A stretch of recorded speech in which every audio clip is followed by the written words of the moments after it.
የአድዋው ጀግና የደጃዝማች ባልቻ ሳፎ ባልቻ አባነፍሶ የአርበኝነት ታሪክ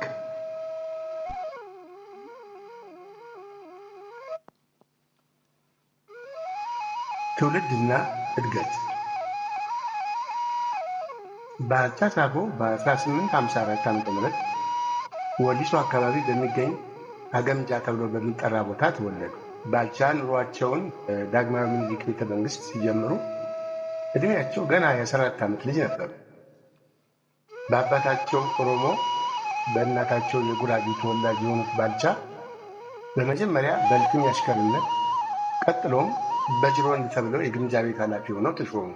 ደጃዝማች ባልቻ ሳፎ ብዙ ሰው የሚያውቃቸው በፈረስ ስማቸው ባልቻ አባነፍሶ በሚል መጠሪያ ነው።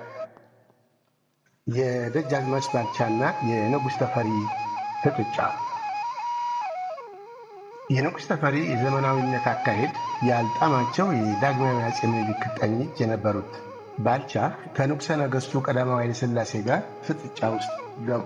ፖለቲካው ሳይሆን በጦር ብልሃታቸው የታወቁት ባልቻ የሻር በመንገድ መርጠው ንጉሡን ከመጥለፍ ይልቅ ፊት ለፊት መጋፈጥ መረጡ።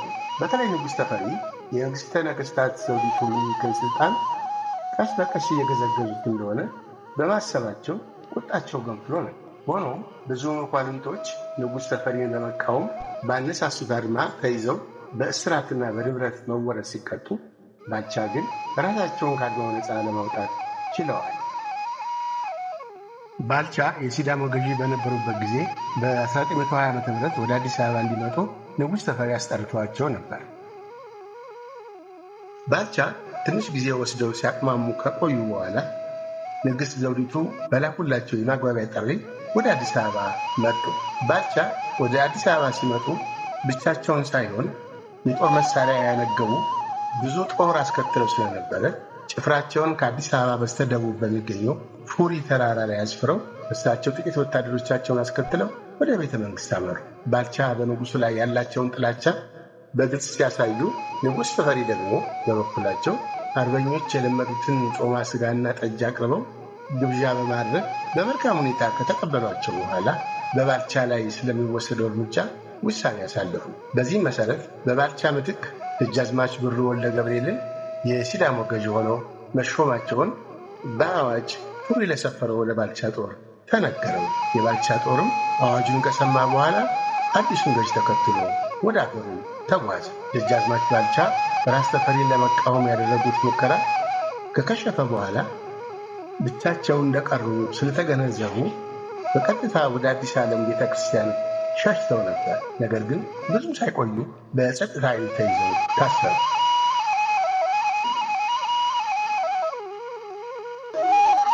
የደጃዝማች ባልቻ የአርበኝነትና የጀግንነት ታሪክ።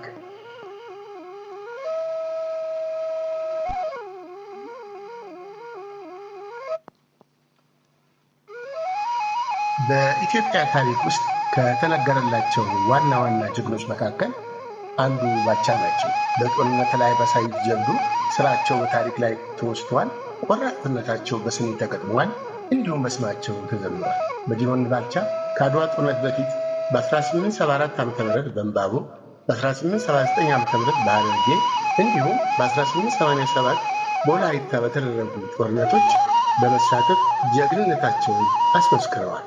በ1888 ዓ.ም በ33 ዓመት ለጋ ዕድሜያቸው 3000 ሰራዊታቸውን አስከትለው ከዳግማዊ አፄ ምኒልክ ጋር አድዋ የዘመቱት በጅሮንድ ባልቻ ከሊቀ መኳስ አባተ ጋር በአድዋ ዘመቻ ላይ በመድፎቻቸው አገርን የሚያኮራ ተግባር ፈጽመው ተመልሰዋል። በተለይ በመቀሌ ከዚያም በአድዋ ጦርነት ባሳዩት ጀብዱ ስማቸው ገኖ ከተጠሩት ታላላቅ የኢትዮጵያ ጀግኖች አንዱ ለመሆን በቅተዋል።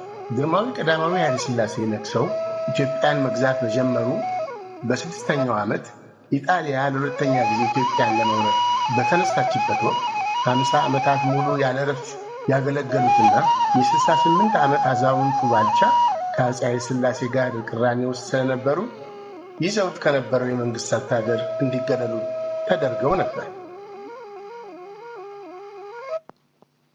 የፋሽስት ኢጣሊያ በኢትዮጵያ ላይ የግፍ ወረራዋን ስትጀምር በአገራቸው መቼም የማይደራደሩት ባልቻ ምንም እንኳን አዛውንት ቢሆኑ ንጉሠ ነገሥቱ ጋር ቀርበው ጦርነት ሄደው ለመዋጋት ፈቃደኛ መሆናቸውን ገለጹላቸው። ንጉሠ ነገሥቱም ባልቻ ላሳዩት ወኔ አድናቆታቸውን ከገለጹ በኋላ ጦርነቱ የሚፈቅደው ስልትና አወቃቀር ድሮ በአድዋ ጊዜ ከነበረው ጊዜ የተለየ መሆኑንና በዕድሜያቸው መግፋት ሊገጥማቸው የሚችለውን ሁኔታ ግምት ውስጥ በማስገባት በጦርነቱ እንዳይካፈሉ ተደረጉ። ፋሽስት ኢጣሊያ በጦርነቱ አሸንፋ የፋሽስት ጦር አዲስ አበባ ሲገባ ከግርማዊ ቀዳማዊ ኃይለ ሥላሴ ጋር ቅራኔ ውስጥ የነበሩትን ሁሉ እያባበለ በመውሰድ የወር ደመወዝ መድቦላቸው የተደላደለ ኑሮ ይኖሩ ነበር። በዚህም የተነሳ ደጃዝማች ባልቻ ከኢጣሊያ ጎን ሊሰለፉ ይችላሉ የሚል ግምት በኢጣሊያኖች ዘንድ ስለነበረ የኢጣሊያ መንግሥት በሰላም ከገቡልኝ በደስታና በድሎት ይኖራሉ ብሎ ቢልክባቸው ባልቻ የጌታዬን መንግሥት ጠላት ወስዶት በሕይወት ሊኖር አልፈልግም፣ ከጌታዬ ከምኒልክ ጋር በሰማይ ቤት ሲገናኝ ምን ሰርቼ መጣሁ ለማለት ይችላለሁ ብለው መልስ በመስጠት ባልቻ ቆራጥ አገር ወዳድ አርበኛ መሆናቸውን አስመስክረዋል። ወዲያውም ጦራቸውን በማሰባሰብ በቀደምትነት የአርበኝነት ትግል ከጀመሩ የኢትዮጵያ የቁርጥ ቀን ልጆች መካከል አንዱ ሆኑ። ደጃች ባልቻ አባነግሶ የጠላት ኃይል እርሳቸው ከገመቱት በላይ ሆኖ ስላገኙት በመጀመሪያ ወደ አገምጃ በመጨረሻም በቾ አበብ ሄደው ተቀመጡ። በቾ በነበሩበት ጊዜ ጀነራል ግራዚያኒ የአገረው ንጉሥ የወረሰቦትን ሀብት እንመልስሎታለን ወደኛ ይግቡ ብሎ ቢጽፍላቸው ባልቻ ይድረስ ለግራዚያኒ ገንዘቤን አንተ ከምትመልስልኝ የአገሬ ንጉሠ ነገሥት የወረሰኝ እሱ ይሻለኛል፣ አንተንም በሞት እንጂ በሕይወት አላይህም የሚል ቁርጥ ያለ መልስ ከላኩለት በኋላ ግራዚያኒ ኮሎኔል ፕሪንቺ ፖሊ የተባለውን የጠላት መኮንን በአባ ጁቢር አባዱላ መሪነት ብዙ ወታደር አስከትሎ ባልቻ እንዲወጋቸው አዘዘ።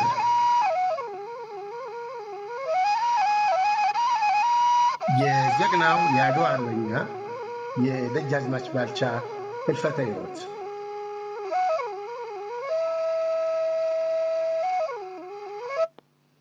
ጥቅምት 27 ቀን 1929 ዓ.ም የጠላት ጦር ደጃዝማች ባልቻ ወደሚኖሩበት ቦታ ድረስ በባንዳ እየተመራ በመዝለቅ በእሳቸው ላይ ዘመተባቸው። ደጃዝማች ባልቻም ከዘመተባቸው የጠላት ጦር ጋር በጀግንነት ከተዋጉ በኋላ አብረዋቸው ከነበሩት አንዳንዶቹ በውጊያው ላይ ሲሰዉ፣ አንዳንዶቹም ሕይወታቸውን ለማትረፍ ሸሹ።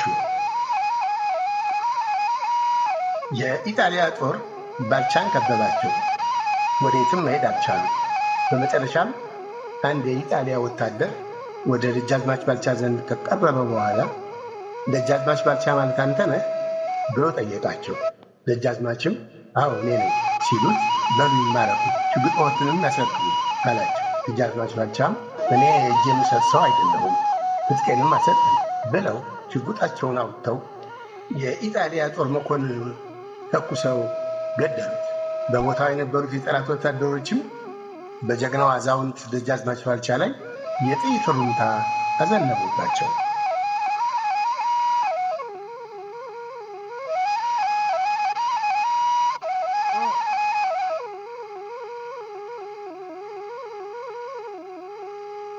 የአድዋው አርበኛ ጀግናው ደጃዝማች ባልቻ ለሀገራቸው ነፃነት ሲሉ በሽምግልና ዕድሜያቸው ወራሪውን ፋሽስት ኢጣሊያን በቆራጥነት ተዋግተው በተወለዱ በ73 ዓመታቸው ለሀገራቸው ክብርና ነፃነት መስዋዕት ሆነው አልፈዋል።